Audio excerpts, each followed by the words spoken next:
أعوذ بالله من الشيطان اللعين الرجيم بسم الله الرحمن الرحيم إن الله لا يغير ما بقوم حتى يغيروا ما بأنفسهم۔ اللہ تعالیٰ قرآن حکیم میں ارشاد فرماتا ہے کہ اللہ بھی ایسی قوم کی حالت کو تبدیل نہیں کرتا جو خود اپنی حالت کو تبدیل نہیں کرتی۔ آج کل جو صورتحال ہے قومی ملی اور زائرین کا مسئلہ انتہائی ایک پیچیدہ مسئلہ اختیار کر گیا ہے۔ حالانکہ یہ کوئی اتنا پیچیدہ مسئلہ نہیں تھا، لیکن حکومت کے ایک غلط فیصلے کی وجہ سے اس نے پیچیدگی اختیار کر لی ہے۔ اگر حکومت سنجیدگی سے زائرین کی سیکورٹی کے انتظامات کرے تو یہ کوئی اتنا مسئلہ نہیں ہے۔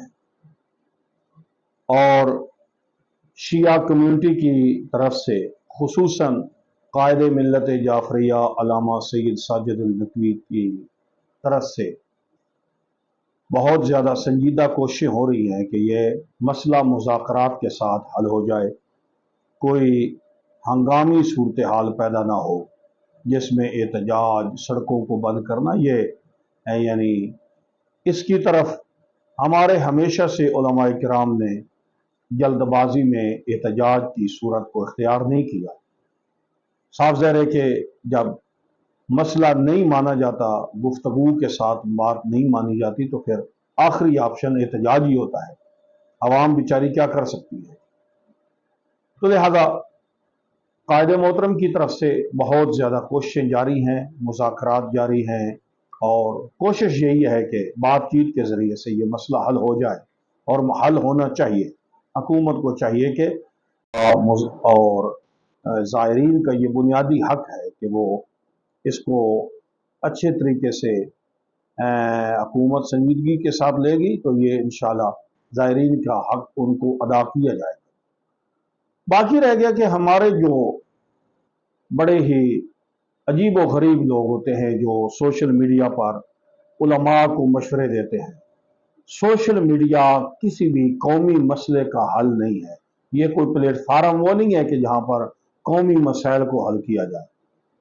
ایک آدمی اٹھتا ہے کہ وہ واٹس ایپ گروپ میں اس قسم کی باتیں کرنا شروع کر دیتا ہے، دوسرا اٹھتا ہے تو وہ فیس بک پر وہ ایسے شروع ہو جاتا ہے۔ یہ مسائل قومی ادارے ہیں، قومی مراکز ہیں، وہاں پر بیٹھ کر حل کرنے کی کوشش کرنی چاہیے۔ جو تنظیم کے افراد ہوتے ہیں ان سے مذاکرات کریں، ان سے بات کریں کہ یہ مسئلہ کہاں تک پہنچا ہے، ہمیں اطمینان دلایا جائے۔ خود قائد محترم سے رابطہ کیا جائے کہ قائد محترم اس کے لیے کیا کر رہے ہیں۔ کوئی کہتا ہے کہ کچھ بھی نہیں کر رہے، فلاں کچھ کرے گا، فلاں کچھ کرے گا۔ بس میرا ایک ہی سوال ہے، جو بھی قومی مسئلہ حل ہوا اس کا حل ہمیشہ سے قیادت کی طرف سے ہی حل پیش کیا گیا ہے، کسی اور نے کوئی حل پیش ہی نہیں کیا جو بھی مسئلہ ہوا۔ اور الحمدللہ پاکستان کے اندر یہ آغا صاحب کا ایک اعلان تھا کہ آغا صاحب فرماتے تھے کہ، اور ابھی وہ فرماتے ہیں کہ میں زندہ رہوں اور پاکستان میں کوئی شیعوں کے خلاف قانون بن جائے، ایسا ممکن ہی نہیں ہے۔ اور الحمدللہ آغا صاحب نے سارے ان باطل کے رستوں کو روکا۔ عوام کو چاہیے کہ وہ اعتماد رکھیں۔ ایسی جذباتی باتیں، اور پھر بڑی غلطی ہوتی ہے ہر میں کو قیادت کے ساتھ ملا دینا، فلاں اور فلاں یہ کام کریں، فلاں اور فلاں اتحاد و اتفاق کریں۔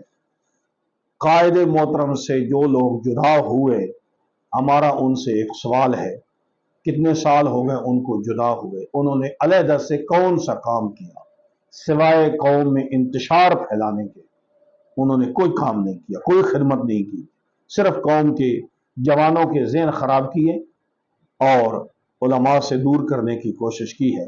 لیکن الحمدللہ عوام اس چیز کو جانتے ہیں، قوم جانتی ہے اس کو۔